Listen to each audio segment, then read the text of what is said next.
క్రీస్తునందు ప్రియులరా, మీకు శుభములు వందనములు తెలియజేస్తున్నాను. అనుదిన ధ్యానమునకు స్వాగతం. దినవృత్తాంతములు 2వ గ్రంథం 34వ అధ్యాయం ఈ దినం మనం ధ్యానిస్తున్నాం. 8 సంవత్సరాల యోషీయా రాజయ్యాడు. 31 సంవత్సరాలు యెరూషలేములో పరిపాలన చేశాడు. 3వ వచనం అంటుంది, అతడు ఇంకా బాలుడై ఉండగానే తన పితరుడైన దావీదు యొక్క దేవుని యొద్ద విచారించుటకు పూనుకొనిన వాడై, కేవలం తనకు 12 సంవత్సరాల వయసు ఉన్నప్పుడే దేశంలో ఉన్న ఉన్నత స్థలాలు, దేవతా స్తంభాలు, విగ్రహాలు, పోత విగ్రహాలు సమస్తాన్ని తీసివేసి యెరూషలేమును, దేవుని మందిరాన్ని పవిత్రపరిచాడు. ప్రసంగి తన గ్రంథంలో మాట్లాడుతూ 12వ అధ్యాయంలో, దుర్దినములు రాకముందే ఇప్పుడు వీటి యందు నాకు సంతోషము లేదని నీవు చెప్పు సంవత్సరములు రాకముందే, తేజస్సునకు సూర్యచంద్ర నక్షత్రములకు చీకటి కమ్మక ముందే, వాన వెలిసిన తర్వాత మేఘములు మరల రాకముందే, నీ బాల్య దినములందే నీ సృష్టికర్తను స్మరణకు తెచ్చుకొనుము. సాధారణంగా తల్లిదండ్రులైన వారు పిల్లల విషయంలో ఎదుగుతున్నాడు, తొందర ఏముంది, ఖచ్చితంగా తెలుసుకుంటాడు, చాలా వయసు ఉంది అనే మాటలు మాట్లాడుతుంటారు. కానీ ఊహ వచ్చిన దగ్గర నుండి భక్తిలో పెంచితే తప్పేంటి? వాడు పెద్దవాడే తొట్టిల్లిన తర్వాత వానికి విద్యాబుద్ధులు నేర్పిస్తామా? వాని కోసం కన్నీరు విడిచి ప్రార్థన చేస్తామా? అప్పుడు కౌన్సిలింగ్స్ స్టార్ట్ చేస్తామా? లేఖనం అంటుంది, బాలుడు నడవలసిన త్రోవను వారికి నేర్పిస్తే వాడు పెద్దవాడైన తర్వాత అందు నుంచి త్రొట్టిల్లడు అని. కొందరు యవనస్తులు కూడా అనుకుంటుంటారు, ఈ పెద్దలు ఇలాగా చెబుతూ ఉంటారు, వారి యవన కాలం దాటిపోయిన తర్వాత వారు దేవుని నమ్ముకొని మంచి వయసులో ఉన్న మనకు బోధిస్తుంటారు, మాకు సమయం వస్తుంది, ఇప్పుడు ఎంజాయ్ చేయని అంటుంటారు.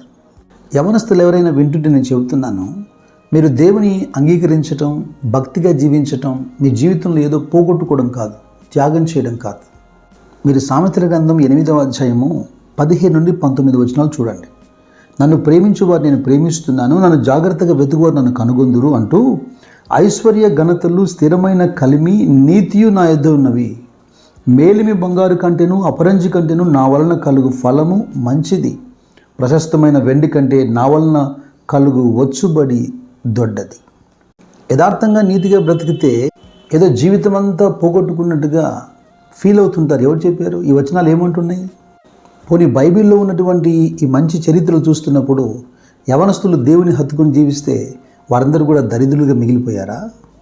అయినను యవన కాలం ముందే కాడి మోయుట నరునికి మేలని, యెహోవాయే దాన్ని అతని మీద మోపినవాడని విలాప వాక్యాలు మనం చూస్తాం కదా.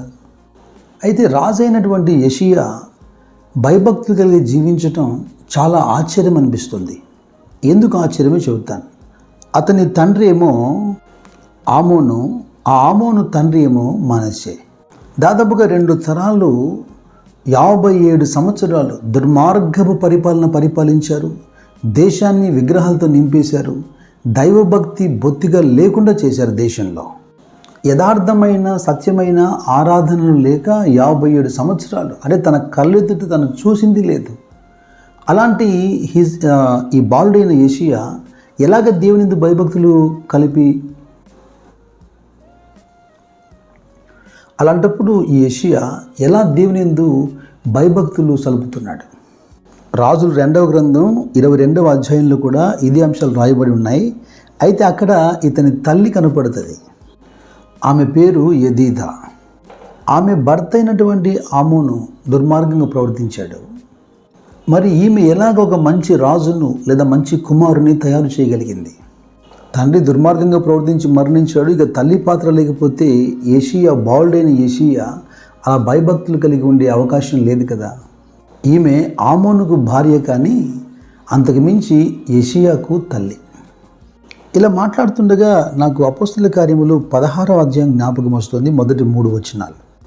పౌలు దెర్బేకును లుస్త్రకును వచ్చును. అక్కడ తిమోతి అని ఒక శిష్యుడుండెను. అతడు విశ్వసించిన ఒక యూదురాలి కుమారుడు. అతని తండ్రి గ్రీసు దేశస్థుడు. తండ్రి ఏమో అన్యుడిగా ఉన్నాడు, తల్లి మాత్రమే విశ్వాసి. అయితే ఆ తల్లి సంఘానికి ఒక మంచి సేవకుని తయారు చేసింది. ఈ సందర్భంలో కూడా పౌలు మాట్లాడుతూ అంటాడు తిమోతితో, నీలో కనబడుతున్న ఈ విశ్వాసము మొదట మీ అవ్వ లోయలో చూశాను, ఆ తర్వాత మీ అమ్మలో ఆ విశ్వాసాన్ని చూశాను, ఇప్పుడు నీలో ఆ విశ్వాసాన్ని చూస్తున్నాను అని. ఓ తల్లి తన కుమార్తెను విశ్వాసంలో పెంచింది. ఆ కుమార్తె ఓ కుమారుణ్ణి విశ్వాసంలో పెంచింది. ఇక్కడ యెషయా మంచి రాజు అయితే అక్కడ తిమోతి ఓ మంచి సేవకుడు. అయితే మనం ధ్యానిస్తున్నటువంటి ఈ అధ్యాయంలో మరొక ప్రాముఖ్యమైన విషయం చెప్పాలి. మందిరాన్ని బాగు చేస్తుండగా వారికి దొరికినటువంటి గ్రంథం ఏదైతే ఉందో, ధర్మశాస్త్రం గల గ్రంథం, అందులోని మాటలు విని రాజు భయపడి తన వస్త్రాలు చింపుకొని, మన పితరులు దేవుని అనుసరించకుండానే దైవోగ్రతకు లోనయ్యారు, మన మీద దేవుని ఉగ్రత ఉంది, ఈ విషయంలో మనం ఏం చేయాలో, దేవుడు ఏం చేయబోతున్నాడో, నా కొరకు ప్రజల కొరకు మీరు విచారణ చేయండి అని రాజు ప్రవక్త దగ్గరికి మనుషుల్ని పంపుతున్నాడు. చూడండి. అప్పుడు హిల్కియాను రాజు నియమించిన వారును సంగతిని గురించి విచారణ చేయుటకై షల్లూము యొక్క భార్య అయినటువంటి హుల్దా అను ప్రవక్త యొద్దకు పోయిరి.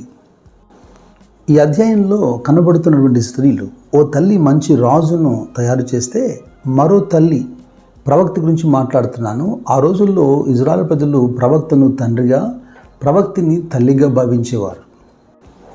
హుల్దా అనే ఈ తల్లి రాజునకు దేవుని చిత్తాన్ని తెలియజేస్తూ నడిపిస్తుంది. చూడండి. ఓ దేశపు రాజు అయ్యుండి భయభక్తులు కలిగిన వాడైనప్పటికీ కూడా ఓ స్త్రీ మీద లేదా ప్రవక్తి మీద ఆధారపడ్డాడు అంటే ఎంతటి ఆత్మీయ స్థితిలో ఆ హుల్దా ఉందో మీరు ఆలోచించండి. యవనస్తులైన పిల్లలు కొందరు మాట్లాడుతున్నప్పుడు మా తల్లి అమాయకురాలనో లేదా మా తండ్రి మెతకవాడనో, పెద్దగా మా తల్లిదండ్రులు పట్టించుకున్నవారు కాదనో అని కొందరు చెబుతుంటారు. మరికొందరు యవనస్తులు గట్టిగా చెబుతారు, మా తల్లి ఓ ఇన్ఫ్లుయెన్సర్ అని, మా జీవితంలో ఒక బలమైనటువంటి పునాది వేసింది, మమ్మల్ని ప్రభావితం చేసింది మా తల్లి లేదా మా తండ్రి అని సాక్ష్యం ఇస్తుంటారు. ఇటు పాత నిబంధనలో మనం ధ్యానిస్తున్న దినవృత్తాంతం 2వ గ్రంథం 34వ అధ్యాయంలో యెషయా రాజైన తల్లి, అలాగే ప్రవక్త అయిన హుల్దా.